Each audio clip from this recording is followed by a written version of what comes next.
उचित आचरण। ज्ञान बिना शरीर जैसे पानी बिना शहर, संयम बिना शरीर जैसे फल बिना वृक्ष, दीनता बिना शरीर जैसे नमक बिना भोजन, परिश्रम बिना शरीर जैसे मालिक बिना गुलाम। शम्स मकालात 793। 74। क्या हमारे मित्र यानी शिष्य गांजा खाकर उत्तेजित हो गए थे? नहीं, ऐसी कल्पना तो केवल शैतान की ही हो सकती है। यहां तो फरिश्ते के बारे में सोचने का भी महत्व नहीं, शैतान के बारे में सोचना तो दूर रहा। हम फरिश्ते से संतुष्ट नहीं होते, उसकी कल्पना से संतुष्ट होने का तो प्रश्न ही नहीं उठता। और फिर शैतान का क्या महत्व है जो उसके विचारों का कोई मोल होगा? क्यों ना हमारा ये निर्मल अनंत संसार हमारे मित्रों की उमंग और उत्साह का स्रोत बने। ये नशीली घास खाने से तो इंसान कुछ भी नहीं समझ सकता, वो तो केवल अपनी सुध बुध खो बैठता है। किसी ने पूछा, कुरान में शराब पीने की मनाही क्यों की गई है जबकि गांजे के इस्तेमाल पर कोई रोक नहीं है? मैंने उसे बताया कि हर आयत जो हमें कुरान में मिलती है उसके पीछे कोई ना कोई कारण अवश्य है। मोहम्मद साहब के शिष्य इस हरी घास का इस्तेमाल नहीं करते थे, क्योंकि अगर वे ऐसा करते तो उनकी मौत का हुक्म आ गया होता। हर आयत उस वक्त की जरूरतों के मुताबिक खुदा की तरफ से आई है। 89। मनुष्य परमात्मा को पाना चाहता है, लेकिन वो कुछ और भी पाना चाहता है। उस परमात्मा ने इस आकाश का सृजन किया है जिसके बारे में सोचते सोचते बुद्धि और कल्पना दोनों ऐसे खो जाते हैं कि मनुष्य एक भी सितारे को समझ नहीं पाता। ना ज्योतिषी और ना महात्मा और ना ही वे लोग जो उनके पद चिन्हों पर चलते हैं उसे समझ सकते हैं। वे उस सितारे के बारे में चाहे कुछ भी कहें, पर उनकी समझ अधूरी ही रह जाती है। अब कल्पना करो उस संसार की जो इस संसार का स्रोत है। इंसान क्या है? गोबर के ढेर पर रेंग रहा एक छोटा सा कीड़ा जो परमात्मा को जानना और देखना चाहता है और अपनी सारी इच्छाएं भी पूरी करना चाहता है। संतों ने अनेक कष्ट सहे और अत्यंत कठोर आध्यात्मिक संयम का पालन किया। लोगों ने सीना फाड़कर उनका दिल निकालकर टुकड़े टुकड़े कर दिया, फिर भी वे अपने लक्ष्य पर दृढ़ रहे। कुछ संतों का पेट लहूलुहान हो गया और वे मौत के किनारे पहुंच गए। उनके कष्टों के बदले परमात्मा ने उन्हें नया जीवन दिया। उन्होंने अपने राज्य, ठाठ बाट, गौरव तथा प्राणों तक की बलि दे दी। उदाहरण के लिए हम मौलाना के शहर के शासक इब्राहिम अदम के जीवन को ले सकते हैं, जो परमात्मा को पाना चाहता था। जब कोई स्त्री या पुरुष किसी से प्रेम करता है और उसे पाना चाहता है तो वो अपने कारोबार या दुकान के बारे में नहीं सोचता। अगर उस स्त्री या पुरुष को ये भी बताया जाए कि लोग उसे फांसी पर चढ़ा देंगे तो उसका जवाब होगा, मैं फांसी पर चढ़ना चाहता हूं, चढ़ाने दो उन्हें मुझे फांसी पर। उसके लिए जान या दौलत का कोई महत्व नहीं होता, चाहे उसे पता होता है कि जिससे उसे प्रेम है वो नाशवान है। प्रेमी भी और प्रियतम भी दोनों अंततः काल का ग्रास हो जाएंगे और उन्हें दफना दिया जाएगा। इसलिए उस शाश्वत और अविनाशी, निष्कलंक, निर्मल और दोष रहित परमात्मा के लिए प्रेम और भी अधिक बलिदान मांगता है, उससे कहीं अधिक। शम्स कहते हैं, अपने लक्ष्य पर ध्यान टिकाए रखो। 91। जो लेख तुम अपने कर्मों से लिखते हो उसमें परिवर्तन हो सकता है। मन की अस्थिरता भाग्यवादी होने के कारण होती है। परस्पर विरोधी लेख मत लिखो। यदि तुम भाग्यवादी होकर जियोगे तो कई लाभों से वंचित रह जाओगे। जल्दी ही वो नौबत आ पहुंचेगी जब तुम्हारी जबान पर ये शब्द आ जाएंगे, अब तो सो जाना चाहिए और इंतजार करना चाहिए जब तक कि प्रभु का आदेश नहीं आ जाता। नेक इंसान ना तो कभी किसी के बारे में कोई शिकायत करता है और ना ही किसी के दोषों की ओर ध्यान देता है। जो शिकायत करता है वो गलती पर होता है। अगर तुम किसी पर दबाव डालना शुरू कर देते हो तो निसंदेह जल्दी ही ये बात स्पष्ट हो जाती है कि उसमें कोई दोष है। एक इंसान इधर से शिकायत करता है, दूसरा उधर से। दोनों के ही मन अस्थिर होते हैं और दोनों ही भाग्यवादी होते हैं। हर कोई अपनी अपनी तरफ से शिकायत करता है जो उनके प्रियतम की रजा के अनुकूल नहीं होती। भाग्यवाद के बारे में वे जानते ही क्या हैं। ये दूसरा वर्ग, उच्चतम कोटि के आध्यात्म ज्ञानियों का वर्ग, भाग्यवाद को समझता है। भाग्यवाद के दोनों पहलू हैं, असली भी और नकली भी। तुम नकली पहलू को क्यों अपनाते हो? असली पहलू को क्यों नहीं अपनाते? तुम और अधिक आध्यात्मिक अभ्यास करो ताकि हम यानी शम्स तुम्हारे लिए और दुआ करें। 95। अपने शत्रु को दया और प्यार की भावना से देखो। जब तुम किसी से दयापूर्ण व्यवहार करते हो तो चाहे वो शत्रु भी हो, उसे अच्छा लगता है। जब वो तुमसे आशा तो रखता है क्रोध और बदले की भावना की, लेकिन इसके विपरीत उसे तुम्हारे मन में प्रेम और दया की भावना दिखाई देती है तो उसे खुशी होती है। 99। ऐसा भाट जिसमें प्रेम की भावना नहीं है और ऐसा व्यक्ति जो दुख प्रकट करने आया है पर स्वयं उस दुख का अनुभव नहीं करता, ये लोग दूसरों को भावनाओं के प्रति उदासीन कर देते हैं, जबकि उनका उद्देश्य लोगों के हृदय में भावनाएं पैदा करना होता है। शम्स कहते हैं, निजी अनुभव आवश्यक है। 107। जब कोई तुमसे किसी की अच्छाई की चर्चा करता है या किसी के गुणों के बारे में पूछता है तो वो तुमसे कह रहा है कि नेक इंसान बनो। ये उस हालत में भी सच है जब कोई बुराई की चर्चा करता है। ध्यान रहे कि इस तरह से परमात्मा तुम्हें कह रहा है कि अपने अच्छे और बुरे कर्मों की खुद जिम्मेदारी लो ताकि तुम सुधर जाओ। 114। इंसान को हर संभव कोशिश करनी चाहिए कि वो उसे यानी परमात्मा को भूलने न पाए। हमने साधन भी बता दिया है और रास्ता भी दिखा दिया है। वो रास्ता है दुनिया से पूरी तरह मोह हटा लेना। परमात्मा चाहता है कि तुम ऐसा बनने की कोशिश करो कि जब वो तुम्हारा इम्तिहान लेने के लिए तुम्हें जुदाई दे तो वो जुदाई जुदाई न लगे। सुख के दिनों में परमात्मा का दास बन जाना और दुख की घड़ी में उसकी ओर से मुंह मोड़ लेना तो एक आम बात है। वो प्रियतम कहता है, ये बात जंचती नहीं कि जब मैं मीठे बोल बोलूं तो तुम्हारी वाणी भी मधुर हो, या जब मैं कुछ नाराज हूं तो तुम भी नाराजगी दिखाओ। मेरी नाराजगी के अंदर मिठास होती है। ये नाराजगी मिठास ही होती है, जबकि आम तौर पर उससे उलट होता है। नाराजगी के रूप में मैं असल में अपना धैर्य ही प्रकट करता हूं। मैं जो खुशी प्रदान करता हूं वो मेरे इस्लाम से ज्यादा मेरे कुफ्र और नास्तिकता में छिपी होती है। मैंने आपको बता दिया था कि एक दूसरे से जुदा होते समय मैं आपकी बेवफाई आईने की तरह अपने सामने रख लूंगा, और आपने ये पूरी तरह मान भी लिया था। जान पड़ता है कि अब आप ये समझने लगे हैं कि मेरे वे शब्द आपके लिए नहीं किसी और के लिए थे। अगर आपने उन शब्दों को अच्छी तरह से समझ लिया होता तो बाद में रूठने की नौबत ना आई होती, लेकिन बुरा तो आप मान ही गए। शम्स रूमी से कहते हैं, दृढ़ता और निरंतर याद आवश्यक है। 126। ये तर्क या बहस का रास्ता नहीं है, ये रास्ता है नम्रता, अहंकार के त्याग और दीनता का, तथा ईर्ष्या और शत्रुता से दूर रहने का। जब एक बार कोई भेद तुम पर प्रकट कर दिया जाता है तो तुम्हें शुक्रगुजार अवश्य होना चाहिए। क्या तुम्हें यह बताने की जरूरत है कि सच्ची शुक्रगुजारी कैसी होती है और दिखावे की कृतज्ञता कैसी? निराशा को मन में स्थान मत दो, क्योंकि प्रभु की दया से निर्मलता, निर्मल प्रकाश, सुख, स्वास्थ्य और आनंद तुम्हारे सामने हैं। दिल की ठेस और नाराजगियां बीती बातें हैं। मैं चाहे यहां थोड़ा समय ही रहा हूं, फिर भी मेरा सारा ध्यान यहीं रहा है। मौलाना जानते हैं कि मैं दिन रात प्रार्थना में लगा रहा हूं। 126। मन की सुनने वाले को 1000 सिक्के देने से बेहतर है उसे चांदी का एक सिक्का देना जो हृदय में ध्यान केंद्रित करता है। और इस विषय पर मैं तुम्हारे साथ बहस नहीं कर सकता, क्योंकि तुम्हारा मन चंचल है और बहुत सोच विचार करता है।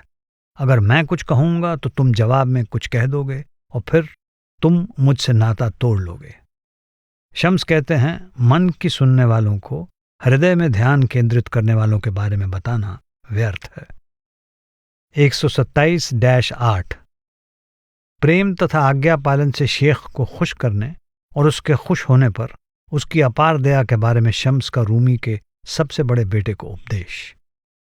मैंने तुमसे कहा था कि वो चक्की मत खरीदो जो तुम सबके सामने दान में देना चाहते हो, बल्कि वे 2000 चांदी के सिक्के तुम मुझे दे दो ताकि मैं तुम्हारे लिए चक्की की तरह काम कर सकूं। और जब मैं ऐसा करूंगा तो ऐसा आटा तैयार होगा जिसके गुणों का वर्णन नहीं हो सकता। क्या तुम जानते हो कि एक बीमारी क्या कुछ कर सकती है? 1000 योगी अगर चाहें भी तो वो काम नहीं कर सकते जो एक बीमारी कर सकती है। शम्स का इशारा वहां की उस बीमारी की तरफ है जिसने उनके कर्मों का बोझ हल्का कर दिया था ताकि उसकी आत्मा आगे बढ़ सके। कभी कभी सद्गुरु कोई शारीरिक या मानसिक रोग देकर शिष्य का मोह दूर कर देते हैं ताकि उनकी दया को ग्रहण करने की उसकी क्षमता बढ़ जाए। फिर किसी ने पूछा कि बहा को इतना आज्ञाकारी होने से क्या मिलेगा? मैंने उत्तर दिया कि मैं आज्ञा पालन की बात नहीं कर रहा हूं। अगर कोई कामिल दरवेश रास्ते पर चलते चलते किसी काफिर के पास से गुजरे जिसने पानी का एक घड़ा उठा रखा हो और दरवेश अपनी प्यास बुझाने के लिए उससे पानी लेकर पी ले जिससे उसकी तृप्ति हो जाए, तो चाहे वो काफिर पर दया मेहर की नजर न भी डाले, फिर भी क़यामत के दिन वो काफिर लाखों मुसलमानों का सहारा बनेगा। परमात्मा के काम बुद्धि के क्षेत्र से परे होते हैं। कोई इंसान चाहे किसी शेख पर चांदी की 200 मोहरें भी खर्च कर दे, पर शायद वे वैसा असर ना करें जो किसी और द्वारा खर्च की गई 5 मोहरें कर सकती हैं। अगर केवल धर्म ग्रंथ पढ़ने से या बातें करने से ये बात समझ में आ सकती तो बायजीद व जुनैद ने फ़ख्र राजी फारस का एक बहुत बुद्धिमान और ज्ञानवान व्यक्ति था।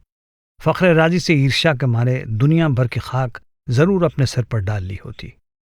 ये वाक्य शोक, दुख और पछतावा प्रकट करता है और 100 साल के लिए उनके शिष्य बन गए होते, क्योंकि कहा जाता है कि उन्होंने कुरान पर 1000, कुछ लोगों के अनुसार 500 लेख लिखे थे। फिर भी सच्ची बात तो यह है कि फ़ख्र राजी जैसे लाख लोग भी बायजीद के रास्ते की धूल तक भी नहीं पहुंच सके। फ़ख्र राजी तो उस व्यक्ति के समान है जो केवल बाहर के दरवाजे पर दस्तक देता है, अंदर के अपने खास दरवाजे पर नहीं। वो खास दरवाजा तो किसी दूसरे महल का है जहां बादशाह अकेले में कुछ विशेष लोगों से मिलता है। इसलिए वे उस खास दरवाजे पर दस्तक देने वाले के समान नहीं, बल्कि बाहर के दरवाजे पर दस्तक देने वाले के समान हैं। 128-9 तुम्हारे रास्ते में कुछ बाधाएं हैं। कुछ लोगों की भक्ति में पैसा ही ध्यान का केंद्र होता है। आध्यात्मिक मार्ग के लोगों ने पैसे का मोह त्याग दिया है। संसार के भक्त को पैसा प्राणों से भी अधिक प्रिय होता है, मानो उसके प्राणों का कोई मूल्य ही ना हो। अगर वो जानता कि उसके प्राण कितने मूल्यवान हैं तो पैसा उसके प्राणों से अधिक प्रिय ना होता। मैं सौगंध खाकर कहता हूं कि संसार के भक्त के लिए उसकी मुट्ठी का 1 पैसा उसकी भक्ति का केंद्र होता है। 131-2 कुछ शेखों ने जब अपने अंदर पूर्णता की अवस्था प्राप्त कर ली, यानी अपने अहम को पूरी तरह नष्ट कर दिया, तो उन्होंने आम तौर पर जरूरी समझी जाने वाली धार्मिक तथा सामाजिक जिम्मेदारियां निभाना छोड़ दिया। कुछ लोग इसे उचित मानते हैं और कुछ लोग नहीं।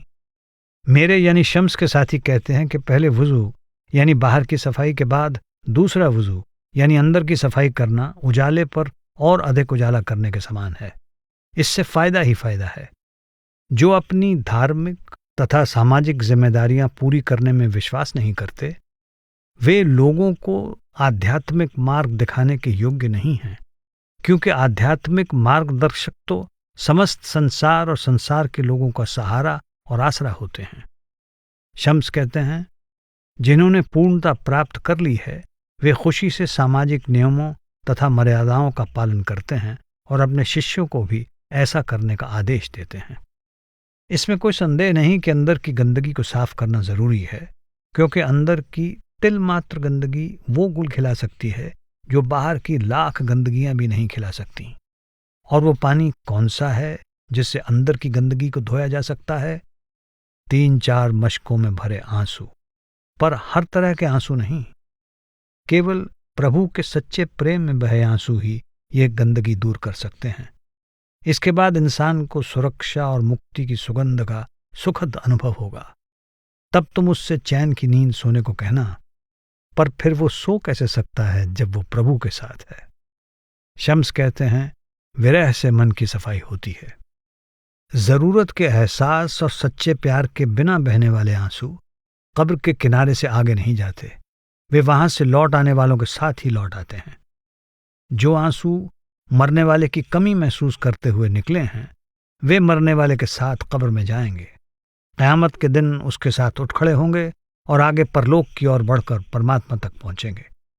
अगर तुम्हारे पास ऐसा जागृत हृदय है तो तुम सो सकते हो, वरना होशियार रहो, तुम एक बाढ़ की राह में सो रहे हो। फिर भी जो हल्की नींद सोया है वो आसानी से जाग जाता है। पहले उसे कोहनी मारकर हिलाया जाता है। अगर वो नहीं उठता तो उसके सिर पर चोट की जाती है। अगर वो फिर भी नहीं उठता तो उसकी दाढ़ी तब तक खींची जाती है जब तक वो आंखें नहीं खोल देता।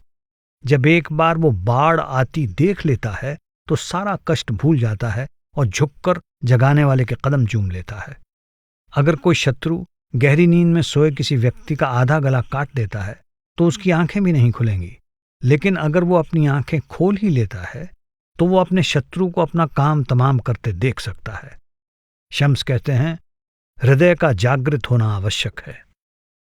139। सच्चे दिल से मैं तुम्हें एक बात बताता हूं। पाखंड लोगों के दिलों को भाता है और सच्चाई उनके दिलों को ठेस पहुंचाती है। लोगों के बीच खुश रहने के लिए तुम्हें पाखंड का सहारा लेना पड़ता है।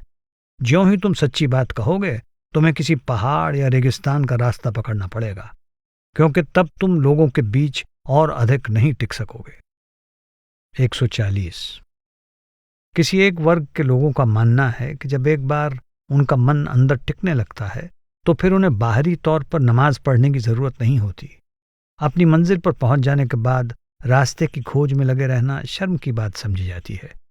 चाहे उनका प्रभु से मिलाप हो गया है, वे संत का दर्जा हासिल कर चुके हैं और उनका दिल इबादत में लगा रहता है, फिर भी उनका बाहरी नमाज जारी रखना कमजोरी की निशानी मानी जाएगी। क्या पैगंबर ने तुम्हारे जैसा दर्जा हासिल कर लिया था या नहीं? अगर कर लिया था तो तुम उनकी राह पर क्यों नहीं चलते? अगर तुम ये कहते हो कि उन्होंने वो दर्जा हासिल नहीं किया था तो लोग तुम्हारा गला काट देंगे, तुम्हारा काम तमाम कर देंगे। अगर परमात्मा का कोई संत, जिसके संत होने में कोई शक ना हो, लेकिन जो धार्मिक तथा सामाजिक नियमों का पालन न करता हो, यहाँ मौजूद हो, और ऐसा शिष्य भी यहाँ मौजूद हो जो बाहर के नियमों के अनुसार चलता हो, तो चाहे उसने संत का दर्जा हासिल न किया हो तो भी मैं उसके अनुसार चलूंगा और संत को प्रणाम तक नहीं करूंगा। मौलाना सलाहुद्दीन शम्स का शिष्य था, जिसके बारे में फारस के विद्वानों का कहना है कि उसी रूमी ने शम्स के रूप में ढाल दिया था, और जो शम्स के दूसरी और आखिरी बार कोनिया छोड़ देने के बाद रूमी का साथी बन गया था। फिर शम्स मौलाना सलाहुद्दीन की तरफ मुड़े और उनसे पूछा, मैं जो कह रहा हूं वो तुम्हें कैसा लगता है, सही या गलत? और मौलाना सलाहुद्दीन ने जवाब दिया, आपका कहा हुक्म है, आप जो भी कहें उसके बारे में मुझे ना तो कुछ कहना है, ना ही उसके बारे में मेरी कोई राय है। यहां शम्स सामाजिक प्रथाओं को मानने पर फिर जोर देते हैं। 146-7। ये धर्म के रखवाले कुरान के स्पष्ट अर्थ भी नहीं समझते, क्योंकि वे अर्थ केवल विश्वास के प्रकाश में ही देखे और समझे जा सकते हैं, भावना के जोश में नहीं। अगर उनके पास विश्वास का प्रकाश होता तो वे मान या पद हासिल करने के लिए सोने के हजारों सिक्के क्यों किसी को भेंट करते? क्या कोई ऐसा व्यक्ति है जो सपेरे से सांप खरीदने के लिए उसे बोरी भरकर सोना दे दे? पानी का सांप नहीं जिसमें जहर नहीं होता, बल्कि पहाड़ी सांप जो जहर से भरा होता है। यहां पहाड़ी सांप संसार और उसके पदार्थों के मोह का प्रतीक है। दुल्हन कुरान की तभी पर्दा उठाएगी जब उसे विश्वास का क्षेत्र अशांति से मुक्त और खाली नजर आएगा। सनाई। जिसने ये नज्म लिखी है उसका अहम इस हद तक मिट चुका है कि उसका वचन प्रभु का वचन है, और प्रभु का वचन पूर्ण होता है, उसमें कोई कमी नहीं होती। शम्स कहते हैं, द्वैत की भावना से मुक्त मन ही सही अर्थ को समझ पाता है। 148। जब कोई समंदर में गिर जाता है तो अपने को बचाने के लिए तैरने की कोशिश में हाथ पैर मारता है, लेकिन अगर वो मुर्दे जैसा न दिखे तो समंदर उसका अंत कर देता है, चाहे वो शेर जैसा बहादुर भी हो। समंदर की खूबी है कि अगर इंसान जिंदा है तो उसे नीचे खींच लेता है ताकि वो डूब जाए। जब इंसान डूब जाता है और मर जाता है तो समंदर कुली की तरह उसे उठाकर ऊपर ले आता है। इसलिए यही बेहतर है कि इंसान शुरू से ही मुर्दे जैसा बना रहे, ताकि उसे आराम से पानी की सतह पर लाया जा सके। इस तरह वो इस अंधेरी दुनिया की काली आंधी से बच जाता है और निर्मल, सुखद, जीवनदायी जल के साथ रहता है।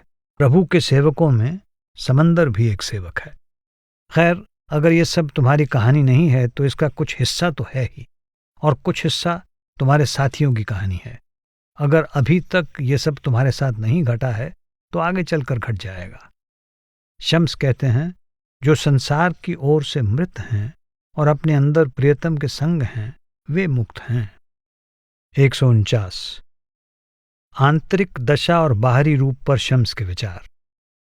कुछ लोग मनुष्य के गुण दोष का निर्णय उसका चोगा, उसका पहरावा देखकर करते हैं। अगर किसी ने सूफियों जैसा चोगा या किसी धर्म का लिबास पहन रखा है तो वे उसे धर्मात्मा मान लेते हैं, और अगर किसी ने टोपी व चोला पहन रखा है तो उसे पापी ठहरा देते हैं। एक और वर्ग के लोग मनुष्य को इस दृष्टि से देखते हैं कि उसमें प्रभु की महिमा झलकती है या नहीं। वे लोग मन के संघर्ष से ऊपर उठ चुके हैं और उनके लिए दुनिया के रंग तथा गंध महत्वहीन हो चुके हैं। अगर तुम उस व्यक्ति को उसके पहरावे से अलग करके देखो तो वो केवल नरक के ही योग्य है। नरक भी उसे स्वीकार करने में अपना अपमान समझेगा। दूसरी तरफ वे लोग भी हैं जिन्हें पहरावे के बिना देखा जाए तो वे स्वर्ग के योग्य दिखाई देंगे।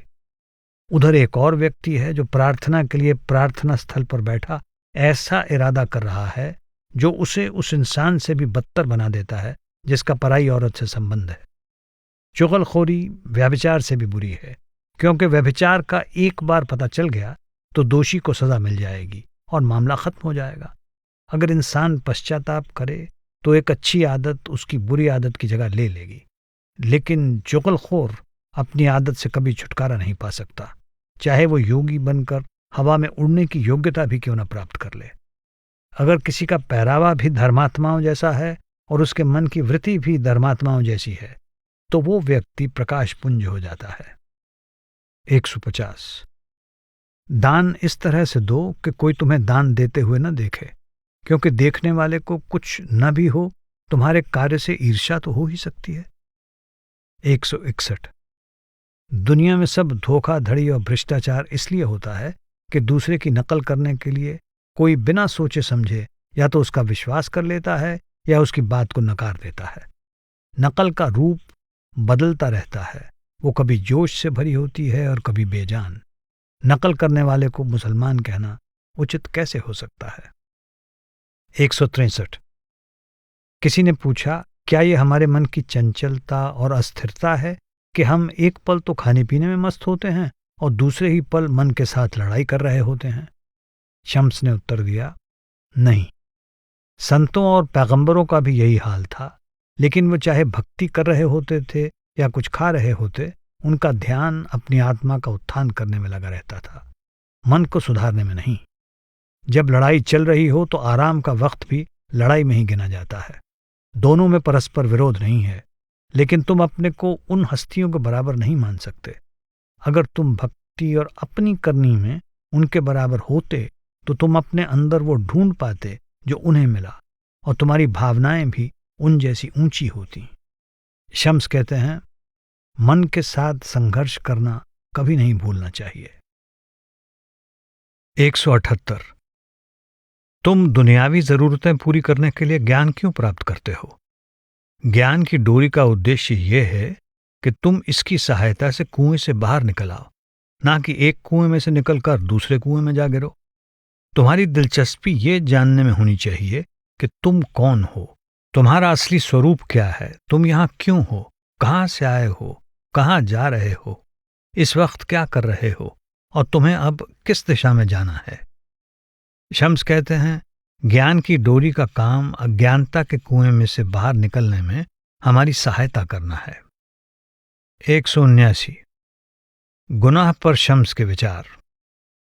चुगलखोरी 4 सबसे बड़े गुनाहों में से एक है, जो अपने घिनौनेपन के कारण दूसरे गुनाहों से अलग माने जाते हैं।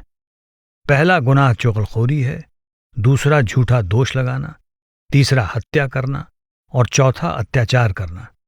अत्याचार के लिए इंसान को तब तक माफी नहीं मिल सकती जब तक वो शख्स उसे माफ नहीं कर देता जिस पर उसने अत्याचार किया है। 199।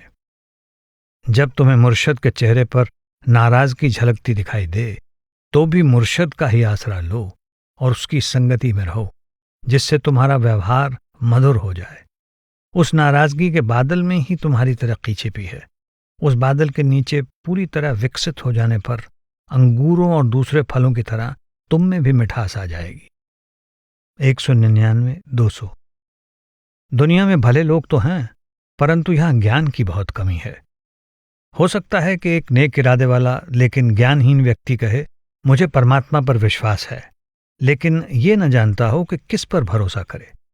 नियमों का पालन करना और मालिक की रजा में रहना ऐसा ही है जैसे कि हजरत मोहम्मद ने कहा था, अपने ऊंट की टांग बांध दो, फिर खुदा पर भरोसा करो। क्या इसका ये मतलब है कि उन्हें परमात्मा पर विश्वास नहीं था, जबकि वे इतने ज्ञानवान और बुद्धिमान थे? यहां शम्स प्रयत्न करने का महत्व बताते हैं। 200। एक धार्मिक लेकिन कपटी मनुष्य को चांदी के 100 सिक्के देने से बेहतर है एक सच्चे और ईमानदार मनुष्य को चांदी का एक सिक्का देना, क्योंकि चांदी का वो एक सिक्का नेक काम में खर्च होगा। जो ऐसे मनुष्य की सेवा करता है उसे भी चांदी का एक सिक्का देना बेहतर है, क्योंकि वो सिक्का भी प्रभु की राह पर नेक काम में खर्च होगा। 205-6। शम्स द्वारा मजाक के लहजे में आलस त्यागने की सलाह। कुछ दरवेशों को दूसरों के द्वारा दी गई बद्दुआ या गाली अखरती नहीं, लेकिन अगर कोई उनके लिए ये कामना करे कल आपके सभी काम पूरे हो जाएं, तो वे इसे बड़ी भारी बद्दुआ समझेंगे। वे कहेंगे, क्यों? आज को क्या हुआ? आज ने क्या गुनाह किया है जो तुम आज की बात नहीं कर रहे हो? 206। तुम्हें अपने युद्ध कौशल से सरोकार होना चाहिए, सेनापति का पद प्राप्त करने से नहीं। सेनापति लड़ाई में शामिल नहीं हो सकता, क्योंकि उसे इस बात का ध्यान रखना होता है कि कहीं किसी गलती के कारण सेना तितर बितर ना हो जाए। सेना का संचालन करने की तुम्हारी क्षमता तुम्हारे लड़ने के कौशल में झलकनी चाहिए। हो सकता है कि सेना में कोई ऐसा सैनिक हो जो 10 सेनापतियों को पराजित कर सके। शम्स कहते हैं, मनुष्य का ध्यान अपनी करनी में होना चाहिए, दूसरों को उपदेश देने की कोशिश में नहीं। 211। इंसान वो है जो अपने को दोषी मानता है। चाहे माना यह जाता है कि सब कुछ परमात्मा ही करता है, लेकिन जब दूसरों पर आरोप लगाने की प्रवृत्ति हो तो मनुष्य को अपने बारे में सोचना चाहिए और इस तरह दोष अपने सिर लेने की आदत डालनी चाहिए। शम्स कहते हैं, केवल अपने दोषों को देखना चाहिए। 231। धीरे धीरे लोगों से अपना मोह छुड़ाने की कोशिश करो। उस सत्य यानी हक का किसी से कोई संबंध या मोह नहीं है। मैं नहीं जानता कि लोगों की संगति से किसी को क्या मिल सकता है। वे मनुष्य को किससे बचा सकते हैं या किसके निकट ला सकते हैं। खुदा के वास्ते समझो कि तुम अंदर से पैगंबरों जैसे हो और उनकी राह पर चल रहे हो। पैगंबरों ने लोगों से ज्यादा मेलजोल नहीं रखा। वे खुदा के बने रहे, चाहे बाहर से वे लोगों से घिरे रहते थे। शम्स रूमी से कहते हैं, दुनिया से रिश्ता तोड़ो, परमात्मा से जोड़ो। 241-2। वो कहता है, मैं जानता हूं कि ये बुरी आदत है, लेकिन मैं अपने मन की इच्छा पर बिल्कुल भी काबू नहीं पा सकता। कैसे शब्द हैं ये? मैं जानता हूं कि मैं इस समंदर में डूब जाऊंगा, फिर भी मैं इसमें कूद जाता हूं। या मैं जानता हूं कि आग मुझे जला देगी, या ये कुआं 100 मील गहरा है, या ये सांप का बिल है, या ये भयंकर जहर है, या ये बहुत खतरनाक रेगिस्तान है। मैं सब जानता हूं, लेकिन फिर भी मैं चला जाता हूं। अगर जानते हो तो रुक जाओ, नहीं तो तुम वास्तव में जानते ही नहीं। ये कैसा ज्ञान या बुद्धिमानी है? इसे ज्ञान या बुद्धिमानी कैसे कहा जा सकता है? मैंने इतनी बातों की इतनी सलाह की और इतने उपदेश की पूंजी तुम में लगाई है। अगर ये सब मैंने शहर में किया होता तो एक बहुत बड़ी भीड़ मेरे पीछे चल पड़ती और अपनी कीमती जानें और धन दौलत मुझ पर कुर्बान कर देती, लेकिन इसका तुम पर कोई असर नहीं हुआ। तुम्हारा ये पत्थर दिल नरम नहीं हुआ। यहां शम्स बताते हैं सही काम ना करने के परिणाम। 257। खुदा संतुलन और समता के सिंहासन पर विराजमान है। इस आयत का वही मतलब है जो इस हदीस का है। जो अपने मन को जानता है, जो अपने मन को जानता है वो अपने खुदा को जानता है। यह हदीस एक खजाना है और इसका मतलब भी वही है जो ऊपर कही आयत का है। इसमें कोई उलझन नहीं है। जिसका संबंध परमात्मा से जुड़ा हुआ है, वो खुद को और दूसरे लोगों को सबको त्याग देता है, अहम और मोह त्याग देता है। ऊंची आवाज में बोलने की जरूरत नहीं, क्योंकि खुदा तो छिपी हुई बात और छिपी से छिपी बात को भी जानता है, लेकिन खुदा हाथ नहीं आता। शम्स कहते हैं, परमात्मा एक अति सूक्ष्म शक्ति है। तुम्हें पैगंबर मोहम्मद में अहद यानी परमात्मा जो एक है मिल सकता है, लेकिन अहद में हजरत मोहम्मद नहीं। ये लोग अहदी हैं, एक खुदा में यकीन रखते हैं। हम मोहम्मदी हैं, हजरत मोहम्मद के अनुयायी हैं। यहाँ शम्स कहते हैं, ये लोग का अभिप्राय कुछ प्रमुख शेखों और सूफियों से है जो खुद को और खुदा को एक मानते हैं और इसलिए इस्लाम के सब नियमों का पालन करना आवश्यक नहीं समझते। 266। वो कहता है, हे प्रभु तू ये काम कर, हे प्रभु तू वो काम न कर। ये कहना तो ऐसा है जैसे वो राजा से कहे, वो घड़ा उठा और यहां रख दे। उसने राजा को अपना निजी सेवक बना लिया है, जिसे वो आदेश देता रहता है कि ये काम कर या वो काम ना कर। 266। भाग्यशाली है वो जिसकी आंखें सोती हैं, हृदय नहीं। धिक्कार है उसे जिसका हृदय सोता है, चाहे उसकी आंखों में नींद नहीं। शम्स कहते हैं, संसार को भूल जाओ और परमात्मा को याद रखो, इसका उलट मत करो। 267। मन को भटकाने वाले विचारों की श्रृंखला पर विजय पाने के बारे में शम्स के विचार।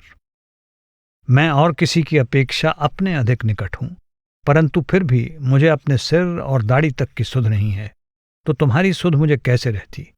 तुमने अपने मन में कोई सोच बना ली है और अपनी उस सोच से ही तुम्हें दुख पहुंचा है। एक विचार से दूसरा विचार जन्म लेता है और पहले विचार की पुष्टि करता है, फिर एक और विचार जन्म लेता है और फिर और। 3 बार हर विचार को हटाने की कोशिश करो, ना हटे तो फिर तुम हट जाओ। जब तुम्हें कुछ खाने या करने से डर लगे तो मत खाओ, मत करो। 268। जिन्हें परमात्मा को पाने की इच्छा है, उनकी इच्छा के प्रवाह को पैगंबर आगे बढ़ाते हैं और उनका मार्गदर्शन करते हैं। लेकिन अगर वो इच्छा ही नहीं है तो पैगंबर किसे आगे बढ़ाएं और किसका मार्गदर्शन करें? शम्स कहते हैं, परमात्मा को पाने की इच्छा ही मनुष्य के जीवन का सार है। 274। जो मुर्शद का विरोध करता है, उसकी हालत उस गुलाम जैसी होती है जो अपने मालिक के साथ जिद में आकर अपने को मार डालता है। जब उससे पूछा जाता है कि तुम आत्महत्या क्यों कर रहे हो, तो वह जवाब देता है, क्योंकि इससे मालिक का नुकसान होगा। शम्स कहते हैं, गुरु का विरोध करने से शिष्य की ही हानि होती है। 302-3। किसी ने कहा, मुझे खाना खाने की तमीज सिखाएं, क्योंकि खाना खाने के बाद मुझे पेट में भारीपन महसूस होता है और कष्ट होता है। मैंने जवाब दिया, खाना ऐसे खाओ कि कष्ट खाने को हो, ऐसे नहीं कि खाना तुम्हारे लिए कष्ट का कारण बन जाए। खाना ये ध्यान में रखकर खाओ कि खाने को अपने भारी होने का एहसास हो, नहीं तो कहीं ऐसा ना हो कि खाना खाने से तुम्हें भारीपन महसूस हो। शम्स कहते हैं, जीने के लिए खाओ, खाने के लिए मत जियो। 303-4। उसने कहा, मुझे क्षमा करें क्योंकि मैंने आज कुछ नहीं पकाया। मैंने कहा, मुझे तुम्हारा पकाया खाना नहीं चाहिए, मुझे सिर्फ तुम्हें पकाना है। उसने पूछा, मुझे कैसे पकाया जा सकता है?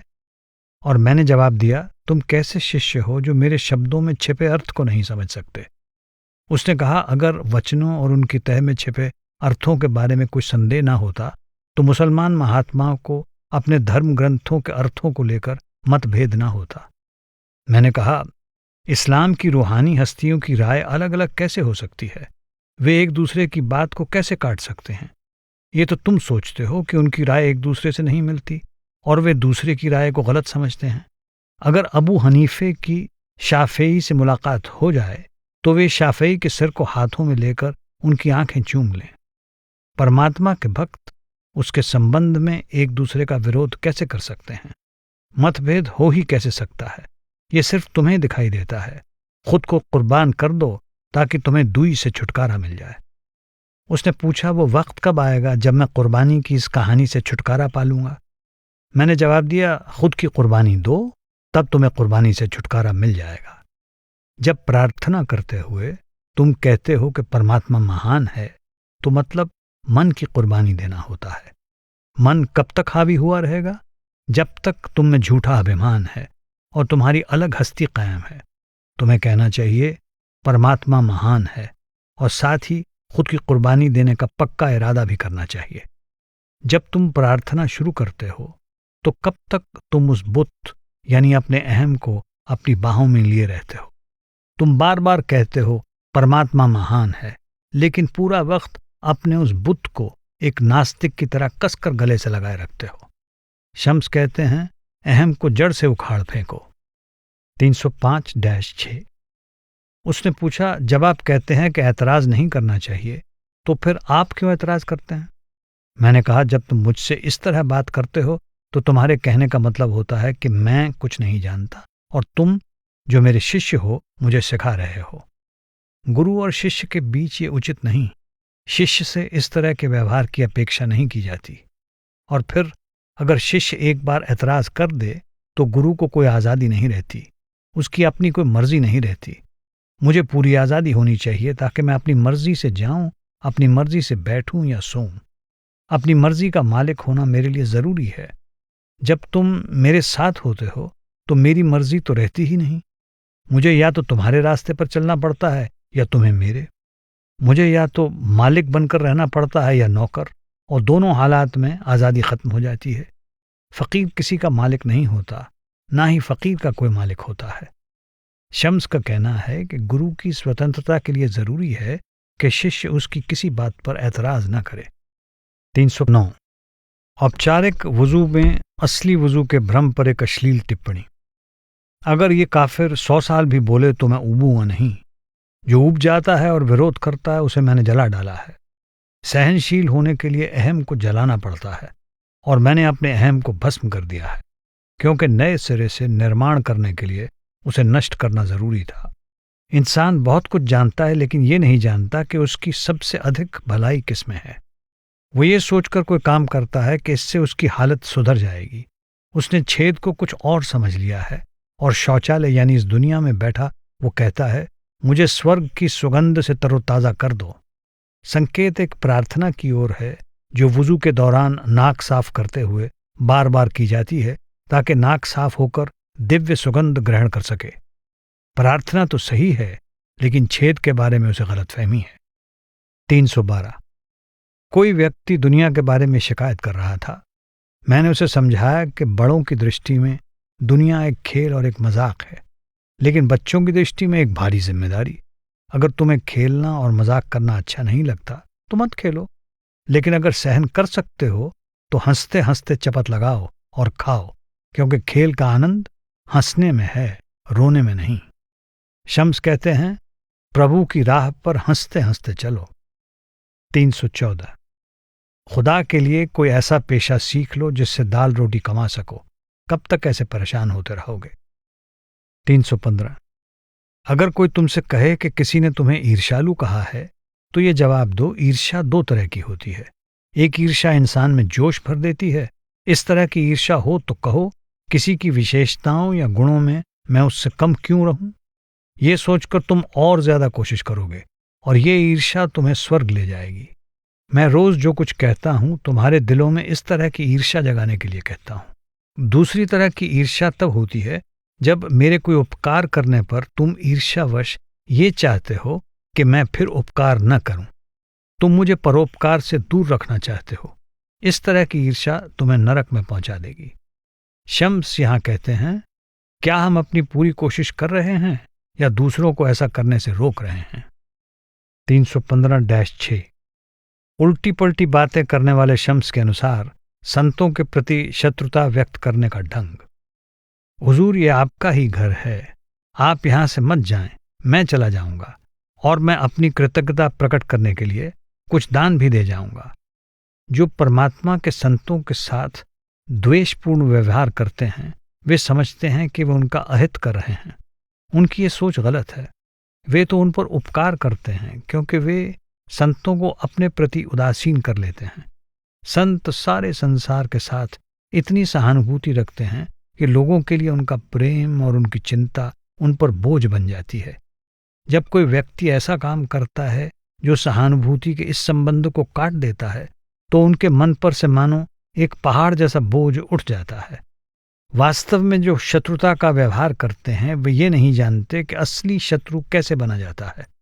असली शत्रुता तो तब होगी जब वे संत की पीठ और कंधों पर पड़े पहाड़ जैसे प्रेम को दृढ़ करें, उस प्रेम को बढ़ाएं और उसे अधिक बोझल बनाएं, जिससे संत को उनके साथ और अधिक सहानुभूति हो। इसलिए अगर वे संत से प्रेम और चिंता के उस बोझ को हटा देते हैं तो संत की कोई हानि नहीं होती, बल्कि उसे राहत मिलती है। 607-8 इंसान की सबसे बड़ी कमजोरियों पर शम्स के विचार। मुसलमान होने और खुदा पर भरोसा रखने का मतलब है दुनियावी इच्छाओं का डटकर मुकाबला करना, और काफिर होने का मतलब है उन्हें सही मानना और उन्हें पूरा करने की कोशिश करना। जब कोई भरोसा करना शुरू कर देता है तो इसका मतलब होता है मैं हर मनोवेग और इच्छा का सामना करने का वादा करता हूं। हो सकता है कोई कहे मैं वफादार नहीं हूं क्योंकि इच्छाओं से लड़ना ना तो मेरा काम है और ना ही मेरे बस में है। दूसरा कह रहा है मैं तो वफादार हूं पर वो नहीं है। मैं इच्छाओं से तंग आ गया हूं लेकिन वो तंग नहीं आया है। मुझे चैन मिल गया है लेकिन वो चैन से नहीं है। मैं एक मित्र हूं, एक भक्त हूं, पर वो नहीं है। मैं बाज हूं लेकिन वो बाज नहीं है, वो कौवा है। वफादार इंसान के लिए जरूरी है कि वो अपने को भाग्यशाली समझे कि वो काफिर नहीं है, और एक काफिर के लिए जरूरी है कि वो अपने को भाग्यशाली समझे कि वो पाखंडी नहीं है। ये एक अजीब और अनजानी कहावत है कि जब नरक के दरवाजे खुलते और बंद होते हैं और उसके बहुत से हिस्से खाली पड़े होते हैं, उस वक्त कुछ लोग उसे देखने आते हैं। जब वे नरक के अग्निकुंड के ज्यादा नजदीक आते हैं तो देखते हैं कि उसके दरवाजे खंडर बने खाली मकान के दरवाजों की तरह अपने आप खुल रहे हैं और बंद हो रहे हैं। वे धोखे की जिंदगी जीने वालों की दुर्दशा देखते हैं, उनकी कराह सुनते हैं, उनसे पूछते हैं आप लोग कौन हैं? नरक खाली हो रहा है लेकिन आप अभी तक यहां पड़े हैं। वे जवाब देते हैं हम धोखे और मक्कारी की जिंदगी जिए, इसलिए हम कभी इस कैद से आजाद नहीं हो सकते, ना ही हमें कभी चैन मिल सकता है। कोई समझदार व्यक्ति ही इन शब्दों में छिपे भाव को समझ सकता है। मक्कारी बाहर की भी हो सकती है और अंदर की भी। परमात्मा करे कि हम और हमारे मित्र बाहरी मक्कारी से बचे रहें। जहां तक अंदरूनी मक्कारी का सवाल है, उसे अपने अंदर से निकाल फेंकने के लिए इंसान को पूरी कोशिश करनी चाहिए। एक वफादार इंसान दूसरे वफादार इंसान के लिए एक आईना होता है। भक्त के लिए हक यानी सत्य आईना होता है और सत्य के लिए भक्त ही आईना होता है। 608-9 झगड़ा करना जिसका स्वभाव है उस पर विश्वास कैसे किया जा सकता है? उसे रहस्यों का भागीदार कैसे बनाया जा सकता है? झगड़ा करना और विरोध करना छोड़ दो। इच्छा ही हर युद्ध का कारण होती है। जहां भी तुम्हें झगड़ा दिखाई देता है वो किसी इच्छा को पूरा करने की कोशिश से आरंभ हुआ है। जिसे शांति की चाह है वो ना तो कभी ऐसी बातें करता है और ना ही कभी ऐसा काम करता है जो लड़ाई झगड़े का कारण बने, बल्कि उसकी बातें और काम तो ऐसे होते हैं जो औरों को भी शांतिप्रिय बनने की प्रेरणा देते हैं, जिससे उन्हें अपनी पिछली करतूतों पर पश्चाताप होता है। फिर वो पश्चाताप ही उनके हृदय में मीठे शब्दों के बीज बोता है, दूसरों को खुशी देने वाले काम करने की भावना को जन्म देता है और हृदयों में भरी वो मिठास शांति की मांग करती है। तुम्हारा मालिक प्रेम है और जब तुम वहां पहुंचोगे प्रेम की हालत बोल उठेगी, बता देगी तुम्हें कि करना क्या है। 609-10 मित्रता इसे कहते हैं। अगर किसी का मित्र सोया पड़ा है और कोई दूसरा आकर उस मित्र के नंगे बदन पर पड़ी चादर खींच लेता है तो वो शरारत करने वाले को एक जोरदार घूंसा लगाता है और चादर खींचकर अपने सोए हुए मित्र के बदन पर फिर डाल देता है। वो इस शरारत पर हंसता नहीं ताकि शरारत करने वाले की भावना को ठेस न पहुंचे।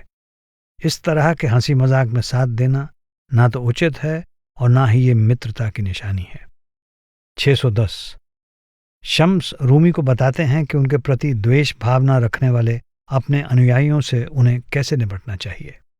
मुझे आशा थी कि आपको यानी रूमी को उन लोगों से बात करने का अवसर मिल गया होगा जो मेरे साथ शत्रुता करते हैं और उनसे भी जो मुझ पर संदेह करते हैं, जो मेरे बारे में झूठी सच्ची कहानियां गढ़ते हैं। वे समझ नहीं पाते कि अपने मित्रों की कही बात माने या अपने शत्रुओं की। उन्हें पता नहीं चलता कि सच कौन बोल रहा है। वे इस इंतजार में हैं कि कुछ सुनने को मिले जिससे एक पक्ष के बजाय दूसरे पक्ष पर विश्वास करना बेहतर लगे। मुझे आशा थी कि आप उन लोगों से प्यार से बात करेंगे, लेकिन आपने उनसे कुछ कहा ही नहीं। आपको उन्हें यह सच्चाई बता देनी चाहिए थी कि आपने उनसे बोलना इसलिए छोड़ दिया था कि उन्होंने दरवेश यानी शम्स को नाराज कर दिया था। इससे उन्हें फायदा होता, क्योंकि अभी वो ये नहीं समझते कि आप मुझसे प्रेम के कारण उनसे दूर रहे। वे समझते हैं कि आपको किसी बात से दुख पहुंचा था या आप नाराज हो गए थे, इसलिए आप उनसे दूर रहे। अगर मन में कोई विचार उठता है, जैसे अगर मैं ये कहूँगा तो इससे नुकसान होगा, या कोई और बात मन में आती है, तो फौरन किसी मित्र को बता देनी चाहिए, उसे अपने तक नहीं रखना चाहिए। 611 परेशान करने वाले किसी विचार को अपने तक नहीं रखना चाहिए, क्योंकि इससे इंसान को घुटन महसूस होती है। उसे अपने दिल की हालत फौरन किसी मित्र को बता देनी चाहिए और इस तरह दिल हल्का हो जाता है। ऐसा मत सोचो कि मैं उसे ये कैसे बताऊंगा, क्योंकि अगर तुम उसे नहीं बताते तो भी तुम्हारा मित्र खुद ही भांप लेगा और समझ जाएगा। शम्स कहते हैं, कुछ भी हो, उस मित्र से कभी कुछ छिपा नहीं रहता। 622 परमात्मा ने मुझे बुला भेजा और मुझसे कहा, हमारा प्यारा भक्त कुछ ऐसे लोगों के गुट में फंस गया है जो उसके योग्य नहीं हैं, और अगर ये उसके लिए हानिकारक सिद्ध हुआ तो कितने दुख की बात होगी। दो मित्रों को इकट्ठे बैठकर बातें करने से जो खुशी मिलती है, उसकी तुलना उस खुशी के साथ कैसे की जा सकती है जो मित्र को दूर से देखने पर मिलती है। वो दूरी आपके लिए एक पर्दा बन जाती है। चाहे आपकी रूह इतनी पवित्र हो कि आप पर्दे के पीछे छिपे नहीं रह सकते, लेकिन निकटता में कुछ और ही आनंद होता है। अगर कोई आपसे दूर होते हुए भी आपके पास है तो सोचो कि असली निकटता कैसी होती होगी। अगर वे कहें चलो कहीं चलें तो पूछें क्या शम्स वहां होंगे। अगर नहीं तो उनसे कह दें कि अभी आपको किसी काम के लिए जाना है। यहां शम्स रूमी को मुर्शिद की संगति का महत्व समझाते हैं। 629 कितने महान थे वे शेख। जब कोई उन्हें अपने घर खाने पर बुलाता तो वे कहते, पहले आप 1 घंटे के लिए यहां आइए ताकि मैं देख सकूं कि मैं आपको हजम कर सकता हूं या नहीं। अगर मैं ऐसा नहीं कर सकता तो फिर मैं आपका खाना कैसे खा सकता हूं। जिसे खाने की मनाही है उस खाने को पेट में डालने की मुझे इजाजत नहीं। शम्स अपने बारे में कहते हैं, कितने जहरीले हैं हम। 637 अगर तुम वेश्या के पास जाते हो तो परमात्मा का क्या जाता है। ठीक है, वो परमात्मा की निंदा करता है। परमात्मा की निंदा के अलावा नास्तिक और कर भी कह सकता है। परमात्मा में विश्वास रखने वाले उसके विश्वास की बात करते हैं। सुराही में से वही चीज निकलती है जो सुराही में होती है। यदि मन पवित्र है तो वचनों में पवित्रता होगी। यदि मन नास्तिक है तो वचनों द्वारा परमात्मा की निंदा होगी। शम्स समझाते हैं, वाणी स्वभाव को प्रकट करती है। 651 शरीर में हमारे क्षणभंगुर संघर्ष भरे निवास पर शम्स के विचार। संसार एक धनुष के आकार का पुल है, एक टूटा फूटा पुल जिसके नीचे आग की लपटों पर लपटें उठ रही हैं। लेकिन कुछ लोग इस पर अपना विश्राम गृह बना लेते हैं। तुम्हारे लिए संसार तब तक है जब तक शरीर है। फिर इस नश्वर शरीर के बनाव श्रृंगार में तुम इतने व्यस्त क्यों रहते हो। इसका उतना ही ध्यान रखो जितना आवश्यक है, उससे अधिक नहीं। 651 पूर्ण आत्मसमर्पण से मिलने वाली आज़ादी पर शम्स के विचार। जब मनुष्य को रोटी कपड़ा जुटाने की चिंता लगी रहती है तो भला आज़ादी कहाँ रही। देखो, गुलाम को ऐसी कोई चिंता नहीं होती। उसका मालिक उसके रोटी कपड़े का ध्यान रखता है, तब उसे अंदर रोटी की चिंता क्यों होगी। 656 अगर तुम परमात्मा की महिमा करते हो तो दूसरों की निंदा क्यों करते हो। निंदा तो तुम ही करते हो। अगर तुम्हारे मुंह में शक्कर भरी है तो उसमें सिरका क्यों है। ऐसे में तो तुम्हारे मुंह में सिरका ही सिरका है, शक्कर नहीं। शम्स समझाते हैं कि परमात्मा की महिमा और दूसरों की निंदा साथ साथ नहीं चल सकती। अगर नमाज न पढ़ना तुम्हारे लिए एक पर्दा नहीं है तो नमाज पढ़ना एक पर्दा क्यों हो। तुम समझ सकते हो कि ये तुम्हारी ही कमजोरी है जो तुमने नमाज को पर्दा बना रखा है। यहां शम्स पाखंड को बेपर्दा करते हैं। 680 दुख भोगने से मनुष्य भलाई करने के योग्य हो जाता है। अगर कोई दुख ना आए तो अहम एक पर्दा बन जाता है। दुख ना होते हुए भी मनुष्य को दुख का एहसास कभी नहीं भूलना चाहिए, और अगर वो दुख को नहीं भूलता तो कोई मुसीबत उस पर हावी नहीं हो सकती। यहाँ शम्स परमात्मा के आगे नम्रता की आवश्यकता बताते हैं। 696 आंतरिक मार्ग पर पहले कदम के रूप में प्रार्थना और भक्ति की भूमिका। हजरत मोहम्मद ने रूहानी तौर पर अंधे इंसानों के हाथ में इबादत की चाबुक थमा दी, क्योंकि वे जानते थे कि ये लोग ये सत्य कभी समझेंगे ही नहीं कि असली बात तो परमात्मा का दास हो जाना है। उन्होंने उन्हें नमाज और इबादत बख्श दी ताकि ये कम से कम उस सत्य की हल्की सी खुशबू तो पा सकें। अगर कोई कहे कि हजरत मोहम्मद खुद नमाज इसलिए पढ़ते थे कि हम भी पढ़ें, तो वो काफिर और नादान है, क्योंकि ऐसा वे इसलिए करते थे कि उन्हें खुदा से प्यार था। वे सिर्फ अल्लाह अकबर यानी परमात्मा महान है कहकर इस दुनिया से ऊपर उठ जाते थे। 713-4 जब तुम किसी ऐसे व्यक्ति को मिलते हो जो शांत स्वभाव का है, मीठा बोलता है, धैर्यवान है और सारे संसार के कल्याण के लिए प्रार्थना करता है, तो उसकी बातें तुम्हें भी उदार हृदय बना देती हैं और तुम संसार और उसके घुटन से भरे वातावरण को भूल जाते हो। जब किसी की बातें ऐसी नहीं होती कि उसके कुफ्र पर तुम्हें हंसी आ जाए, बल्कि उनमें सारभूत एकता की भावना होती है, तब बाहरी तौर पर तो तुम आंसू बहाते हो, लेकिन अंदर से बहुत खुश होते हो।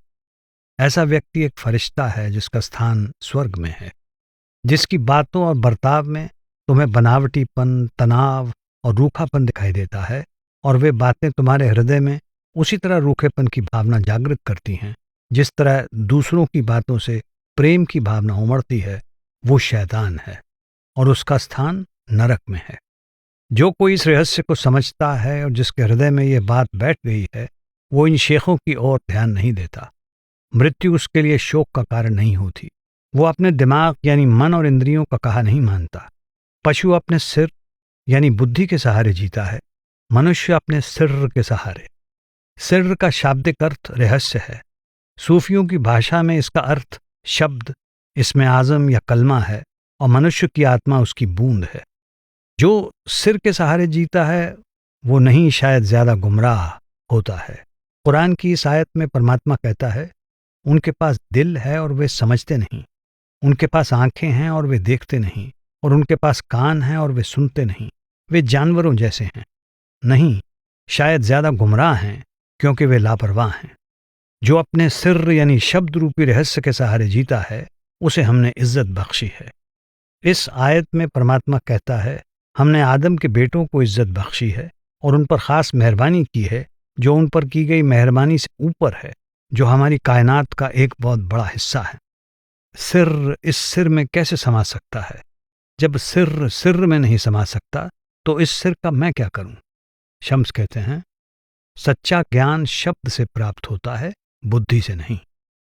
715-6 अपनी किसी गलती पर पछताने के बाद वही गलती दोबारा करना काम पूरा करने का हिस्सा नहीं है, बल्कि ये तो काम न करना कहलाता है।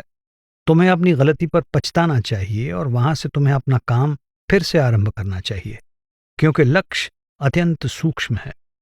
जब तुम यहां से गए थे तो तुम में बड़ा स्नेह और उत्साह था, लेकिन तुमने उस दूसरे रास्ते के बारे में सोचना शुरू कर दिया जिसमें 40 दिन तक एकांत में बैठना होता है। चाहे तुमने उस रास्ते को अपनाया नहीं, पर तुमने उसके बारे में सोचा जरूर और उस पर सवाल उठाए, और इससे तुम्हारा उसके प्रति उत्साह ठंडा पड़ गया। शम्स कहते हैं, जब शिष्य किसी ऐसे विचार की ओर आकृष्ट होता है जिसका गुरु समर्थन न करता हो, तो उसके लिए शिष्य का उत्साह खत्म हो जाता है। हाँ, जाओ सबके साथ 5 बार अपनी नमाज पढ़ो और दूसरी इबादत भी करो।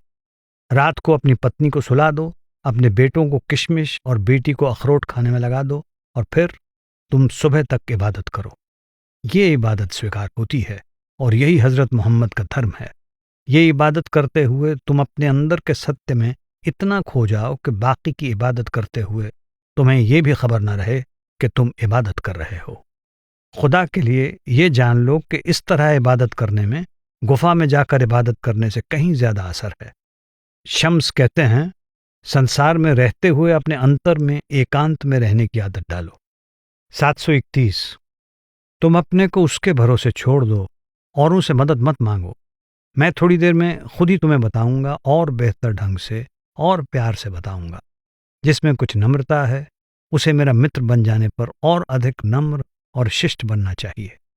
अगर पाप से बचने के लिए वो आज तक वो सब करने से परहेज करता है जो करने की अनुमति नहीं है, तो आज से उसे वो सब करने से परहेज करना चाहिए जिसे करने की अनुमति है।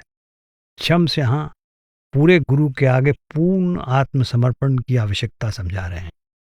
760 मेरी आदत है कि जब कोई मेरे पास आता है तो मैं उससे पूछता हूँ, हुजूर आप कुछ कहना चाहते हैं या सुनना चाहते हैं? अगर वो कहता है मैं कहना चाहता हूँ तो मैं लगातार 3 दिन और 3 रात सुनता हूँ, बशर्ते कि वो मुझे छोड़कर भाग नहीं जाता।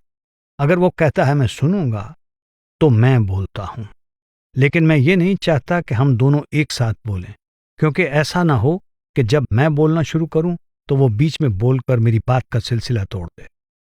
762 तुम्हें पहले क्रोध आता है और फिर तुम शांत हो जाते हो। पहली भावना क्रोध की भावना तुम्हारे अंदर से उठी थी और दूसरी भी तुम्हारे अंदर से, परंतु वो भावना पहली भावना से बेहतर थी।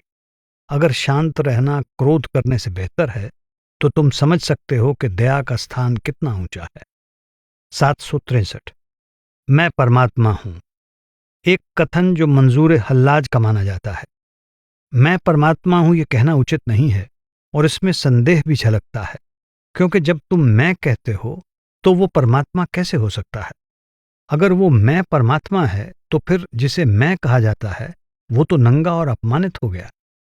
768-9 धार्मिक विश्वास वालों की सोच तो इस तरह की है कि हमें परमात्मा की भक्ति किसी किसी समय ही करनी चाहिए, क्योंकि वो अपने भक्तों को तभी देखता है और बाकी समय वो आंखें बंद किए रहता है और हमसे बेखबर होता है।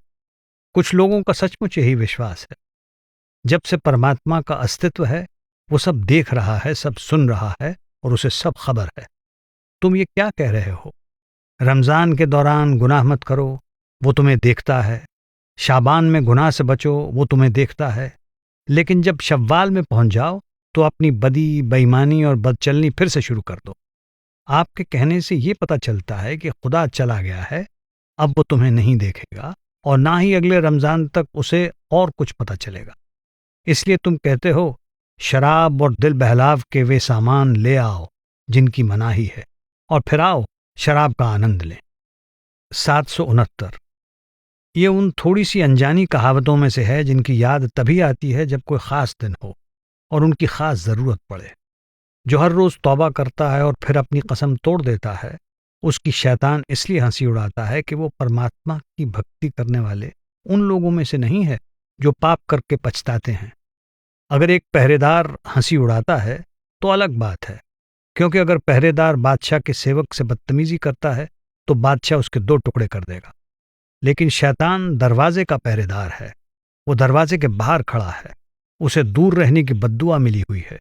इस बद्दुआ का मतलब है वो परमात्मा से बिछुड़ा रहेगा। शम्स समझाते हैं शैतान यानी मन पवित्रात्मा की हंसी नहीं उड़ा सकता। 790 सर्वशक्तिमान परमात्मा हर किसी से केवल 3 चीजें मांगता है। पहली है आज्ञा पालन, दूसरी है संतोष और तीसरी है उसकी याद। आज्ञा पालन भक्ति है, संतोष समर्पण है और उसकी याद उसके होने का एहसास है। 790 दूसरों पर से अपना बोझ हटा लो और उनका बोझ खुद उठा लो। मन में कोई लालच या उनसे किसी लाभ की आशा ना रखो, बल्कि जो तुम्हारे पास है उनके आगे रख दो। अगर वे धन दौलत चाहते हैं तो अपने लिए गरीबी मांगो, अगर वे सम्मान चाहते हैं तो नम्रता मांगो।